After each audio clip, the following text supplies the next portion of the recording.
Good day, I'm Carrie-Ann Smith and this is your JIS News for Monday, October 24. Government will be carrying out $286 million of infrastructural work in the resort town of Ocho over the next 6 months. Tourism Minister Edmund Bartlett made the announcement at a recent St. Anne Chamber of Commerce luncheon. He says the work will include the construction of a boardwalk from the Ocho Pier to the Ocean Village Shopping Center and the town's Main Street Commercial District. This will be complemented by several sidewalk cafes showcasing live reggae band performances and other attractions which are designed to improve and enhance the visitor experience. The National Water Commission (NWC) has received new equipment to pump up its project to reduce the volume of water lost to leaks and other technical problems in the corporate area. The multi-million-dollar Kingston and St. Andrew non-revenue water reduction project is being implemented by engineering firm Maya with funding from the Inter-American Development Bank. It should reduce non-revenue water in the corporate area from about 65 to 30% in another 36 months. Portfolio Minister Dr. Horace Chang says that should significantly improve the reliability and quality of supply, making the corporate area virtually drought resilient. 30% drop in non-revenue water means we'll be getting about, and the President may comment, about another almost 20 million gallons more water per day in the system when it's fully operational. And it means additional water to the consumers without any additional production.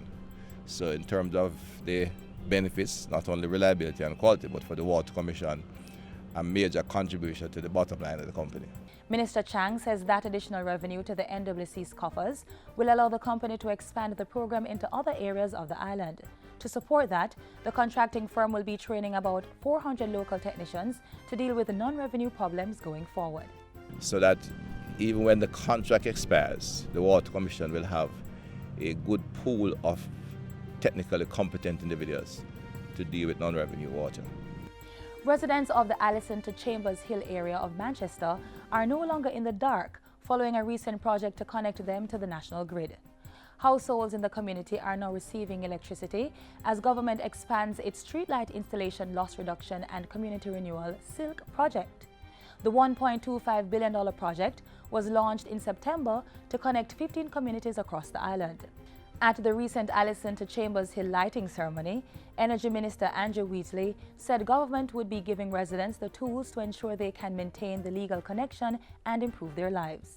Where we are going to teach people in the community. We are going to have community fairs where we give them certain life skills. We are going to bring in RTNTA to certify a number of persons so that they can go out and seek gainful employment, especially in these challenged communities, so that they can be more responsible citizens of the community and also pay them light bill. The Senate has passed amendments to the National Insurance Act to ensure the long-term sustainability of NIS benefits for pensioners and other beneficiaries.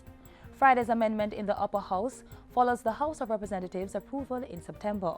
It amends the law to allow government to administer timely adjustments to the national insurance scheme structure and its fiscal state.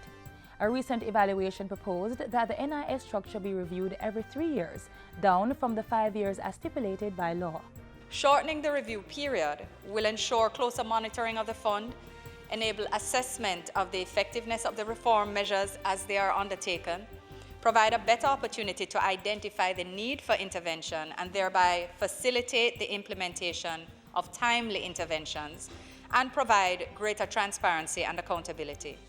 And finally, Justice Minister Delroy Chuck has announced that the Granville Restorative Justice Center will be reopened and fully operational by the end of October. The center was opened in February 2012, but became inoperable due to the disconnection of power supply and the need for recertification of the building. Additional furniture and repainting work are needed. Mr. Chuck and a team from his ministry met with several community leaders recently to discuss plans for the reopening of the center. He gave instructions for a full assessment to determine what is needed to have the center functional. The reopening of the Granville RJ Center is part of the ministry's thrust to set up more restorative justice centers in various communities to provide healing and restoration for parties in conflicts. And that's it for JIS News Today. I'm Carrie-Ann Smith. Thanks for watching.